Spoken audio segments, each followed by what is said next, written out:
ज़ैगम साहब, मगर इस वक्त मुल्क में जो भी सिस्टम, जो गवर्नमेंट, जो हुकूमत, जो हाइब्रिड निज़ाम के हैं, जो भी चीज़ चल रही है वो इन्हीं दो जमातों के सहारे, इन्हीं दो जमातों के साथ, इन्हीं दो जमातों की बुनियाद पर चल रही है। और इन दोनों का साथ चलना ही वो बैलेंस है जो शायद निज़ाम को दरकार हो कि निज़ाम चले। सवाल आपसे ये है कि गिलगित बल्तिस्तान के इंतखाबात में जो नताइज सामने आए हैं, क्या हुकूमत की अहम तरीन इत्तेहादी अब सिस्टम की मयाद तक सियासी तवाज़ुन से मुतमईन रहेगी, जिस पर बार बार उनका इत्मीनान ख़त्म होता है, वो बातें ख़त्म होंगी?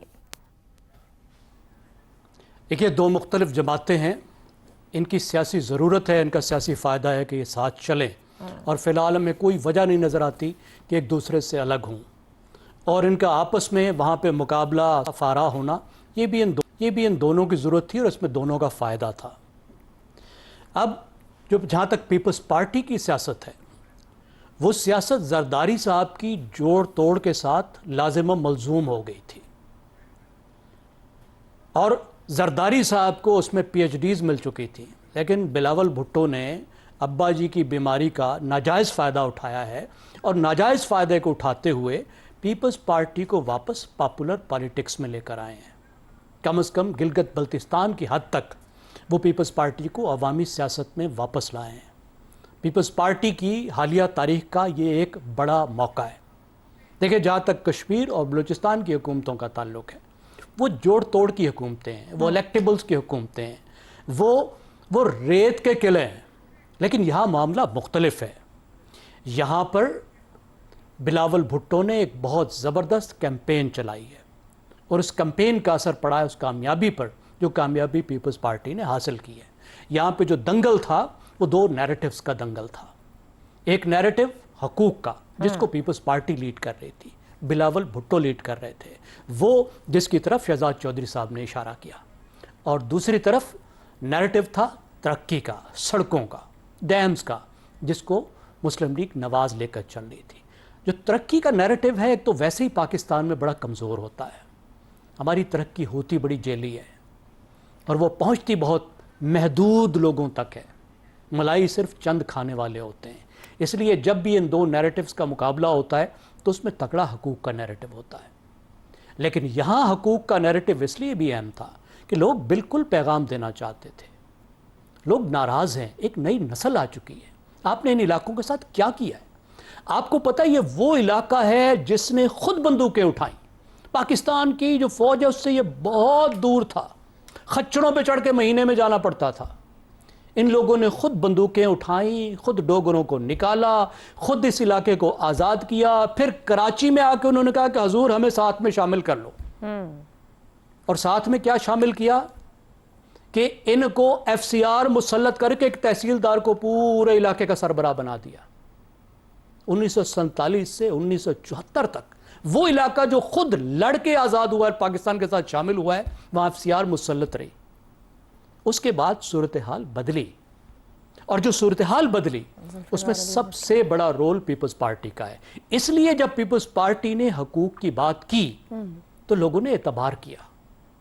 जब बिलावल भुट्टो ने यह कहा कि मैं तुम्हें आईनी हकूक़ दिलवाऊंगा, तो लोगों ने एतबार किया।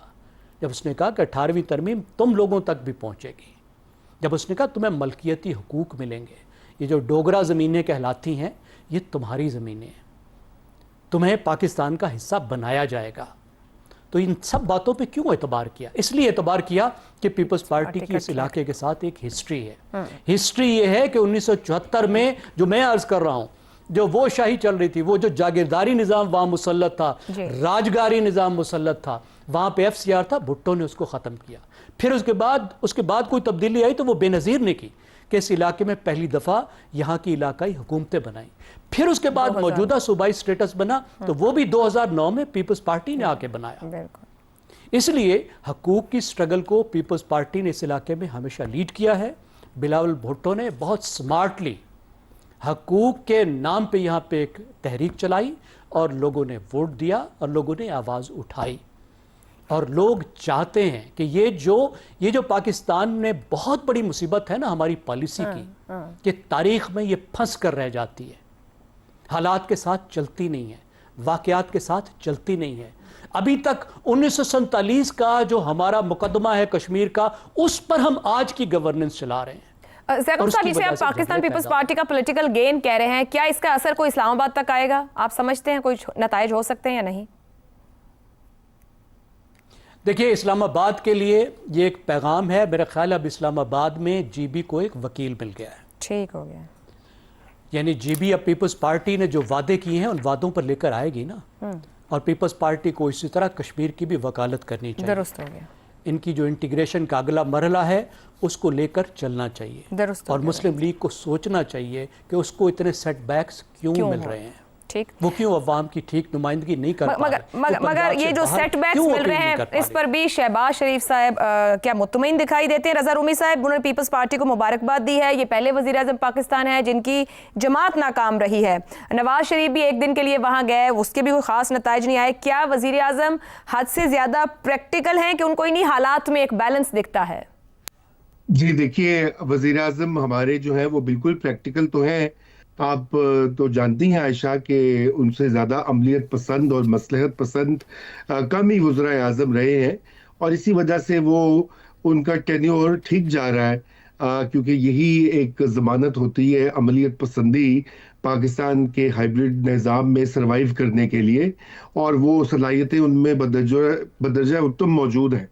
مگر اب سوال یہ پیدا ہوتا ہے، جو آپ نے گلگت بلتستان کے الیکشنز کی بات کی ہے، دیکھیے اس میں تو کوئی شک نہیں ہے کہ پاکستان پیپلز پارٹی کی بڑی پرانی جڑیں ہیں وہاں پر بھٹو صاحب کے زمانے سے، اور پھر اس کے بعد بے نظیر بھٹو شہید نے، اور پھر یہ جو پچھلی پیپلز پارٹی کی گورنمنٹ جو آئی تھی 2008 میں الیکٹ ہو کر، انہوں نے جو موجودہ اس کا سٹرکچر ہے گلگت بلتستان کا، جو صوبہ مکمل تو نہیں آئین کے تحت لیکن صوبے کی طرح کا ڈھانچہ جو ہے اس کو متعارف کروایا قانون سازی کر کے، تو وہاں کے لوگ اس بات کو جانتے ہیں، اور یقیناً وہ ایک فیکٹر ہے جو کہ پلے کر رہا ہے.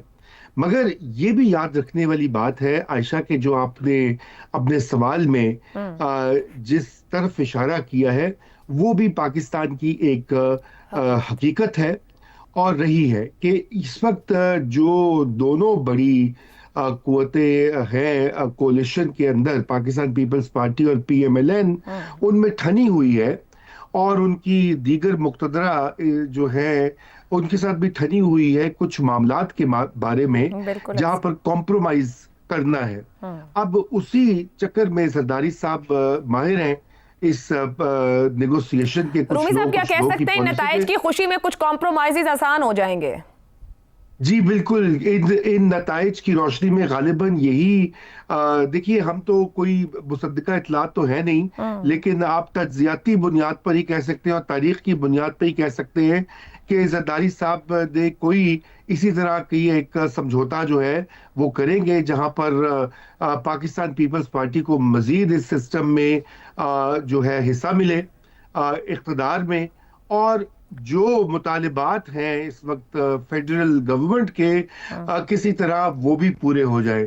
تو یہ عائشہ ابھی جلدی پتہ لگ جائے گا. ابھی بجٹ بھی آ رہا ہے 10 کو، جیسے آپ کے علم میں ہے، اور اس میں بھی پتہ لگ جائے گا کہ جو اضافی وہ بھی کنفرم نہیں ہو پا رہا نا رضا صاحب. یہاں تو بجٹ کی تاریخ نہیں وفاقی حکومت دے پا رہی ہے، تجاویز پہ تجاویز ہیں، 6 5 8 10 12 یہی چل رہا ہے. جی وہ اسی وجہ سے کہ آپ کے پسندیدہ پارٹی جو ہے وہ ابھی مان نہیں رہی، جو ہی وہ مان جائیں گے معاملات تو اسی وقت ڈیٹ اناؤنس ہو جائے گی. ٹھیک ہو گیا. مگر آپ یہ بتا رہے ہیں کہ کچھ لو دو، یعنی کہ پرانی تنخواہ کے مطابق چیزوں کو ایڈجسٹ کر لیا جائے گا، بات آگے بڑھ جائے گی، لیکن وہ آگے بڑھانے میں بھی ابھی کچھ سفر طے کرنا ہے. ایک بریک لیتے ہیں، بریک کے بعد واپس آئیں گے تو ہم بات کریں گے. آئی ایم ایف کا مطالبہ ہے کہ صوبے بھی ٹیکس کلیکٹ کریں اور اس ٹیکس میں اضافہ کیا جائے. صوبوں تک بات چلی گئی ہے وفاق سے، اور صوبوں کے لیے ماننا کتنا آسان یا کر کے دینا کتنا آسان ہے.